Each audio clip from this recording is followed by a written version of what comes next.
精神科医は脳に意図的な損傷を与えるいくつかの新しい処置を1920年代から始めていました。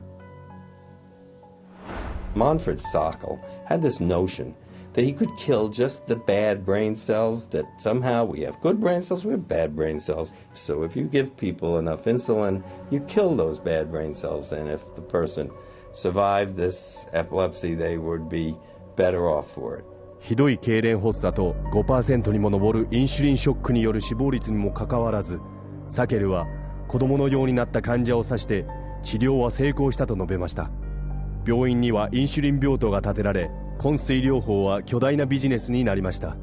さらにハンガリー人のラディスラス・フォン・メデューナはメトラゾールという薬物を用いて脳に損傷を与える発作を引き起こすことで精神病を取り除けると考えました。He noticed his epileptics had no mental health problems, and his mental health patients, his psychiatric patients, seemed to have no epilepsy, and so he thought doing one would obviate the other. The theory was that epilepsy and schizophrenia couldn't coexist in the same brain, and that if epilepsy was induced, that a seizure was caused, it would, quote, drive out the schizophrenia. There's no scientific basis for this whatsoever. メトラゾールには即効性と多大な利益がありました。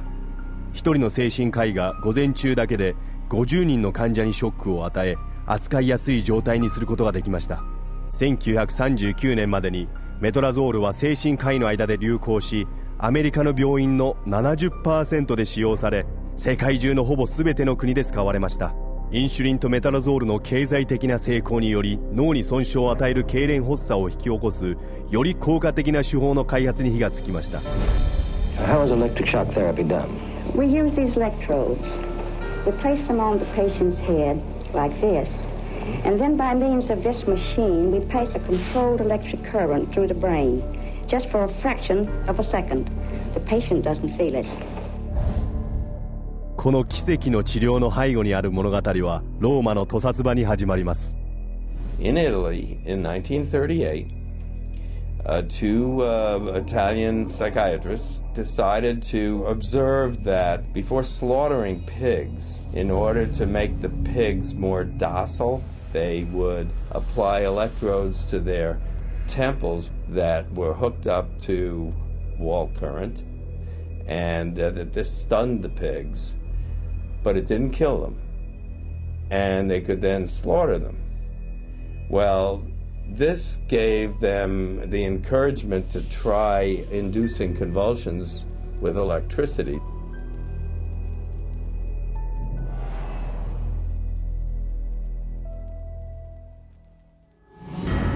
We would see teeth falling out, broken spines, bones knocked out of joint, broken bones, and people even getting internal organ damage from being restrained while they were having these uncontrolled writhing seizures, convulsions. Many patients have been returned to their homes and jobs who might still be here if it were not for this helpful form of treatment.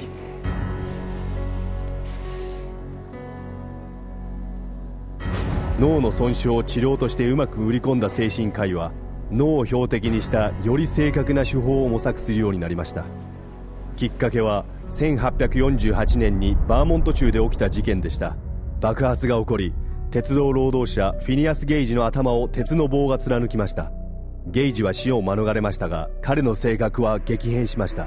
70年後、ポルトガルの神経科医エガス・モニスは患者の頭蓋骨に穴を開け、脳に直接純正のアルコールを注ぎ入れて前頭葉の組織を殺すことで同様の結果を得ようとしました。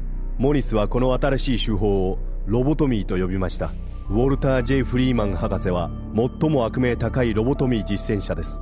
彼は頭蓋骨に穴を開けることなしにより早く行える方法を発見しました。 There was no anesthesia, and he would just lift up the eye and stick nothing more than an ice pick right into the brain, right under the orbital bone, and then just rake the thing back and forth until he was satisfied that he had caused enough disruption of brain tissue, and then pull it out. フリーマンは彼のロボトミー車で移動し、舞台の上や時にはその車の中で患者の脳を切り刻みました。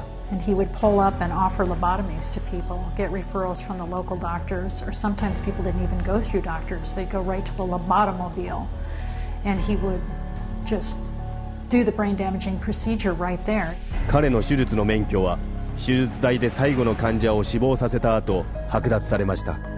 フリーマンは彼の任意で3500以上のロボトミーを実行監督し、そのうち 25% 以上が植物人間にされました。They lobotomized 1 million people in the 40s and the 50s and beginning of the 60s until they came to the conclusion that this was a destructive treatment. 奇跡の治療は脳を破壊する不正行為であると暴かれたにもかかわらず、精神科医は一歩先を行く医学的進歩に見せかけた新しいタイプの精神外科手術を開発しました。I completely shuddered from head to toe.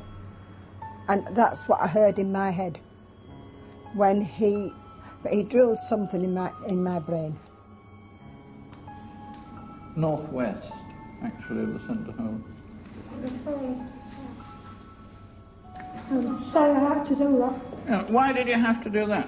I went, oh, funny, and Did my you? head all shook inside. Oh dear. Oh, my head shook inside. Yes, all right. Everything shook, the eyes, everything, the teeth. Oh, that's well, well. That was grievous bodily harm done to my brain. And nobody has the right anyway to play God with somebody's brain. The whole operation took about 8.5 hours. And they kept me awake for every second of it. And I remember every second of it. And I still remember it to this day because I have this operation every day of my life. Whether I like it or not, I have it. 精神科医たちは未だに精神外科手術の効果を賛美しています。年間5300万ドルを稼ぎ出す治療なのですから。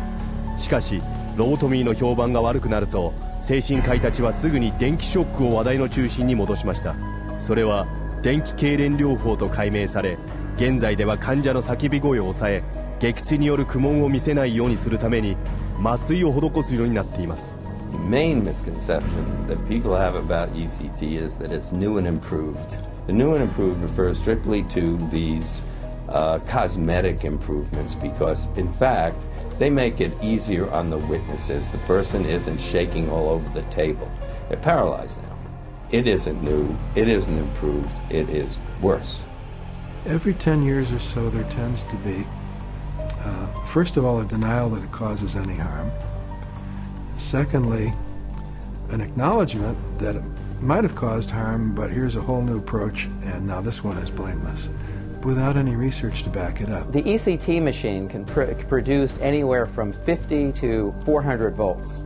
It's the kind of energy that we use for industrial machinery that might be in a steel mill or a printing press, some large piece of machinery. It's an extraordinary amount of energy and it causes a great deal of damage. 囚人が不当に電気ショックを与えられた話はよく聞かれますが、精神科医が ECT のために使用する電圧の量はその33倍に上ります。そのような被害を受ける人のほとんどが最も弱い立場の人たちです。電気ショックを受ける人の3分の2は月経前症候群、更年期障害、産後うつ病と診断された女性たちです。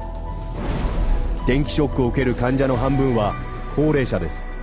政府から無料保険医療サービスが受けられるようになる65歳のアメリカ人高齢者は64歳の人の 3.6 倍も ECT を受けています。ではこれらは要するに何でしょう。10万人の死者、脳にひどい損傷を受けた無数の人々、彼らが普通の生活に戻れる希望は全くありません。総額12ドルの電気代で精神科医たちはアメリカだけで50億ドルをかき集めています。